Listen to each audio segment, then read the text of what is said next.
P news. नमस्कार, मैं संतोष। आपका स्वागत है लोकतंत्र प्रहरी के 8 PM न्यूज में, जहां हम देखेंगे दुर्ग जिले समेत प्रदेश एवं देश विदेश की कुछ प्रमुख खबरें। आइए शुरू करते हैं पहले दुर्ग जिले की खबरों से। भिलाई के रुंगटा कॉलेज में खेल एवं युवा कल्याण विभाग द्वारा आयोजित नशा मुक्त फॉर विकसित भारत संकल्प अभियान के शुभारंभ कार्यक्रम में स्कूल शिक्षा मंत्री गजेंद्र यादव शामिल हुए। कार्यक्रम के दौरान मंत्री ने प्रधानमंत्री नरेंद्र मोदी का प्रेरणादायक उद्बोधन सुनाया और युवाओं से संवाद किया। उन्होंने युवाओं को नशे से दूर रहने, स्वास्थ्य एवं संस्कृतिक जीवन अपनाने और विकसित भारत के निर्माण में सक्रिय भागीदारी निभाने के लिए प्रेरित किया। मंत्री गजेंद्र यादव ने कहा कि युवा शक्ति को सकारात्मक दिशा से जुड़ना समाज और राष्ट्र के उज्जवल भविष्य के लिए बेहद महत्वपूर्ण है। उन्होंने नशा मुक्त भारत के संकल्प को जन जन तक पहुंचाने की अपील की।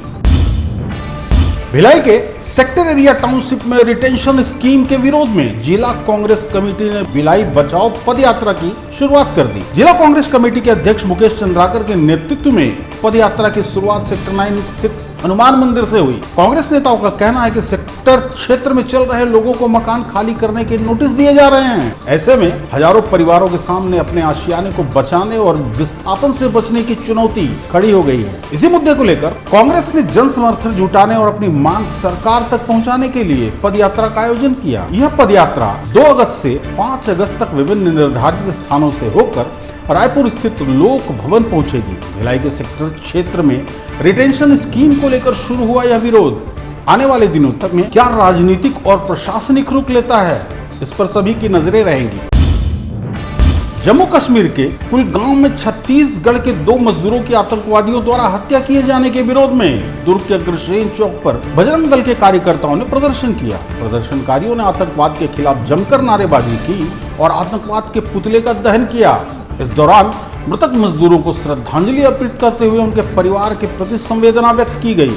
बजरंग दल के कार्यकर्ताओं ने केंद्र सरकार से आतंकियों के खिलाफ सख्त कार्रवाई की मांग की। प्रदर्शनकारियों ने कहा कि निर्दोष लोगों की हत्या मानवता पर हमला है और आतंकवाद के खिलाफ देश को एकजुट होकर खड़ा होना चाहिए। प्रदर्शन के दौरान कार्यकर्ताओं ने कहा कि आतंकवाद के खिलाफ किसी भी तरह की नरमी स्वीकार नहीं की जाएगी। भिलाई स्टील प्लांट में कथित लोहा चोरी के मामले में पुलिस की कार्रवाई लगातार तेज हो रही है। करोड़ों रुपए के इस मामले में अब एक भाजपा नेता की गिरफ्तारी के बाद सियासी हलचल भी बढ़ गई है। पुलिस ने भाजपा नेता भास्कर मुदलियार को गिरफ्तार किया है। पुलिस के मुताबिक मामले में इस्तेमाल किए जा रहे कुछ ट्रकों का कनेक्शन भास्कर मुदलियार से सामने आया था।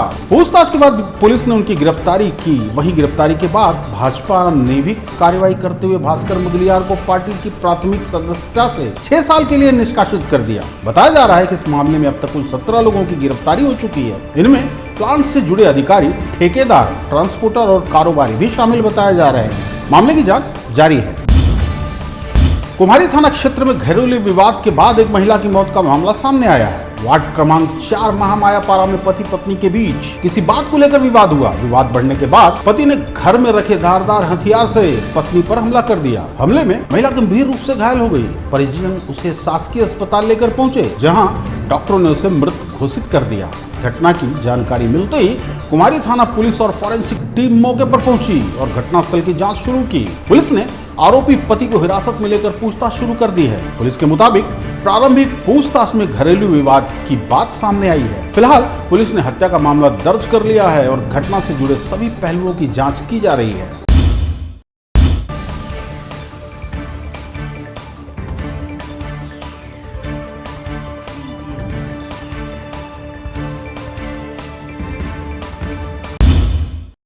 अब नजर डालते हैं प्रदेश की खबरों पर।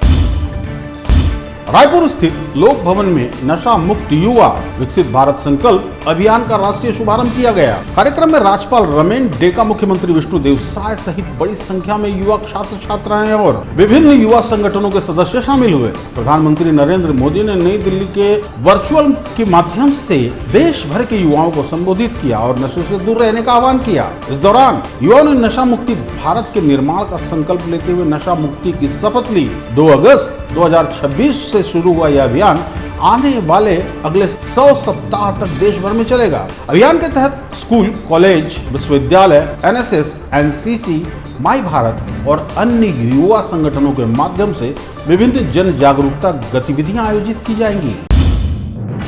रायपुर में डिजिटल न्याय व्यवस्था को लेकर राज्य स्तरीय कार्यशाला का आयोजन किया गया।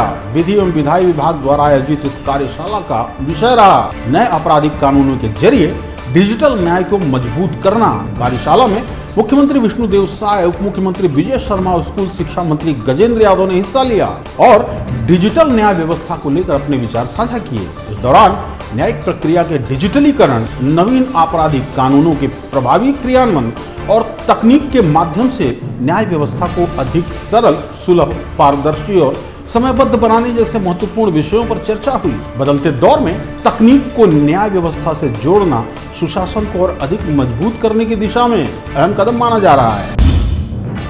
छत्तीसगढ़ के मुख्यमंत्री विष्णुदेव साय ने रायपुर स्थित मुख्यमंत्री निवास में नीट 2026 में सफलता प्रयास आवासीय विद्यालयों के विद्यार्थियों से आत्मीय संवाद किया। मुख्यमंत्री ने विद्यार्थियों, उनके अभिभावकों और शिक्षकों को बधाई देते हुए कहा कि गरीब और आदिवासी परिवारों की बच्चों की यह सफलता पूरे प्रदेश के लिए गर्व का विषय है। विद्यार्थियों की सफलता पर मुख्यमंत्री ने कहा कि इसके पीछे बच्चों की मेहनत के साथ साथ माता पिता का आशीर्वाद और शिक्षकों का समर्पण भी शामिल है। उन्होंने सफल टिप्पणियों से कहा कि वे भविष्य में सिर्फ अच्छे डॉक्टर ही नहीं बल्कि संवेदनशील और मरीजों के साथ बेहतर व्यवहार करने वाले चिकित्सक बने। उन्होंने विद्यार्थियों से मेहनत, संस्कार, नशा मुक्ति और समाज सेवा को जीवन का हिस्सा बनाने की अपील की। बिलासपुर रतनपुर पेंड्रा मार्ग पर रविवार को बड़ा हादसा होते होते टल गया। बासाजाल स्थित पुल अचानक दो हिस्सों में टूटकर ढह गया। उसी समय पुल से गुजर रही एक यात्री बस टूटे हुए हिस्से के बीच फंस गई। बस का अगला हिस्सा पुल के किनारे अटक गया, जिससे वह नदी में गिरने से बच गई। हादसे में सभी यात्री सुरक्षित हैं, उन्हें बाहर निकाल लिया गया है। बताया जा रहा है कि पुल पहले से ही जर्जर हालत में था। लगातार हो रही बारिश के बाद पुल का एक बड़ा हिस्सा टूट गया। इस घटना के बाद बिलासपुर रतनपुर पेंड्रा मार्ग पर यातायात पूरी तरह बंद कर दिया गया। सड़कों के दोनों ओर बसों, ट्रकों और निजी वाहनों की लंबी कतारें लग गई। इस पुल के टूटने से पेंड्रा, गौरेला, अमरकंटक, मनिंद्रगढ़, जबलपुर और शहडोल जैसे इलाकों का सीधा संपर्क प्रभावित हुआ है। अब प्रशासन ने तकनीकी जांच के आदेश दे दिए हैं और रिपोर्ट आने के बाद आगे की कार्रवाई की जाएगी।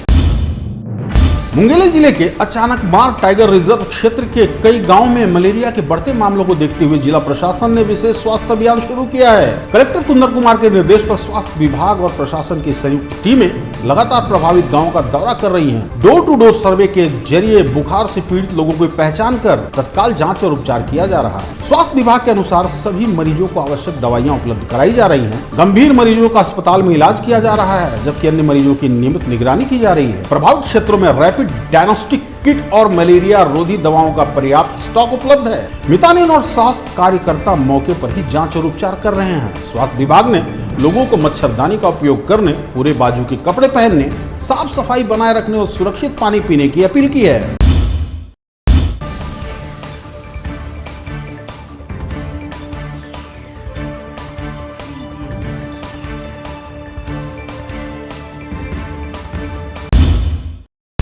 अब डालते हैं देश विदेश की खबरों पर नजर।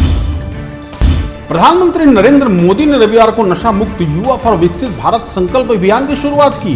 इस दौरान पीएम मोदी ने कहा कि भारत में ड्रग्स की सप्लाई दुश्मन देशों की आतंकी साजिश का हिस्सा है और भारतीय युवाओं को नशे के जाल में बचाने के लिए पूरे देश को मिलकर काम करना होगा। अभियान की शुरुआत से पहले भारत देश के युवाओं ने नशा मुक्त भारत की शपथ ली। पीएम मोदी ने बताया कि अगले 100 सप्ताह तक हर रविवार कला, संस्कृति, खेल और अन्य गतिविधियों के जरिए नशा मुक्ति का संदेश देश भर में पहुंचाया जाएगा। प्रधानमंत्री ने कहा कि विकसित भारत का लक्ष्य तभी पूरा होगा जब देश का युवा शारीरिक और मानसिक रूप से फिट होने के साथ नशे से भी दूर रहेगा। इस अभियान में आध्यात्मिक संगठनों, स्कूल, कॉलेज, यूनिवर्सिटी, सामाजिक संस्थाओं और उद्योग संगठनों को जोड़कर इसे जन आंदोलन बनाने का लक्ष्य रखा गया है।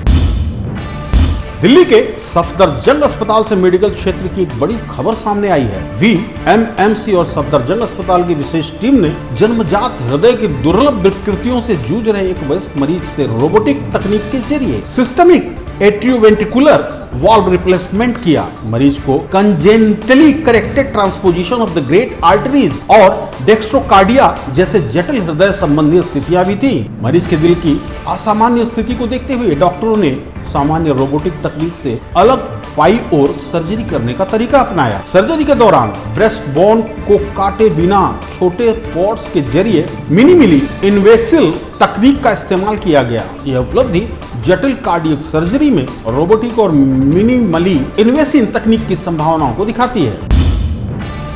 जेपीएससी जेएसएससी परीक्षा में कथित अनियमितताओं के विरोध में छात्रों का आंदोलन लगातार जारी है। रांची में छात्रों ने मशाल जुलूस और मोबाइल फ्लैश लाइट मार्च निकालकर 14वीं जेपीएससी और सीजीएल परीक्षा रद्द करने की मांग की। छात्रों ने कथित परीक्षा गड़बड़ी की उच्च स्तरीय जांच और दोषियों पर कार्रवाई की मांग उठाई। वहीं युवा न्याय मंच के छात्रों ने सीबीआई जांच की मांग भी दोहराई। आंदोलन में राजनीतिक दलों की एंट्री के बाद छात्रों के बीच मतभेद की स्थिति भी सामने आई है। दूसरी ओर आदिवासी छात्र संघ ने भी जेपीएससी जेएसएससी मामले में उच्च स्तरीय जांच और दोषियों पर कार्रवाई की कड़ी मांग की है। इंडोनेशिया के मादुरा द्वीप के पास रविवार सुबह एक फेरी बोट में भीषण आग लग गई। आग लगने के बाद कई यात्रियों को जान बचाने के लिए समुद्र में छलांग लगा दी। इंडोनेशिया की राष्ट्रीय सर्च एंड रेस्क्यू एजेंसी के मुताबिक फेरी में कुल 271 यात्री और क्रू मेंबर सवार थे। हादसे के बाद 225 लोगों को सुरक्षित बचा लिया गया, जबकि कम से कम 5 लोगों की मौत और 41 लोगों को लापता होने की खबर है। फेरी ईस्ट जावा के सूराबाया के साउथ सुलावेसी में माकासार जा रही मादुरा द्वीप के पास अचानक आग लगने के बाद रेस्क्यू ऑपरेशन शुरू किया गया। आग लगने की वजह फिलहाल साफ नहीं है। लापता यात्रियों की तलाश के लिए समुद्री इलाके से सर्च ऑपरेशन जारी है। रूस के ताजा मिसाइल और ड्रोन हमलों के बाद यूक्रेन के राष्ट्रपति वोलोदिमीर जेलेंस्की ने अमेरिका और यूरोपीय देश से पैट्रियट एयर डिफेंस सिस्टम के इंटरसेप्टर मिसाइल तुरंत भेजने की अपील की है। यूक्रेनी अधिकारियों के मुताबिक रूस के हमले में 9 लोगों की मौत हुई और करीब 40 लोग घायल हुए हैं। जेलेंस्की के मुताबिक रूस ने रात भर में दर्जनों मिसाइलें और करीब 185 से 190 ड्रोन से हमला किया। उन्होंने दावा किया कि पैट्रियट सिस्टम के इंटरसेप्टर मिसाइल का भंडार लगभग खत्म हो चुका है। रूस के रक्षा मंत्रालय ने कहा कि हमले में यूक्रेन के सैन्य औद्योगिक प्रतिष्ठानों और लॉजिस्टिक्स केंद्रों की निशाना बनाया गया। वहीं यूक्रेन ने नागरिक इलाकों के प्रभावित होने की भी बात कही है। आज के समाचार यहीं तक। आप देखते रहिए लोकतंत्र प्रहरी। मुझे दीजिए इजाजत। नमस्कार।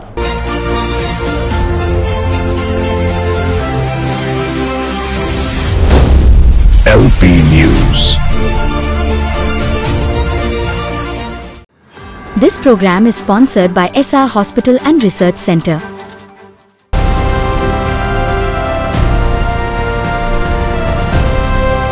हर खबर पर नजर, सच, हिम्मत और जमीनी रिपोर्टिंग, देश, समाज और सत्य के लिए। LP न्यूज, आपकी आवाज।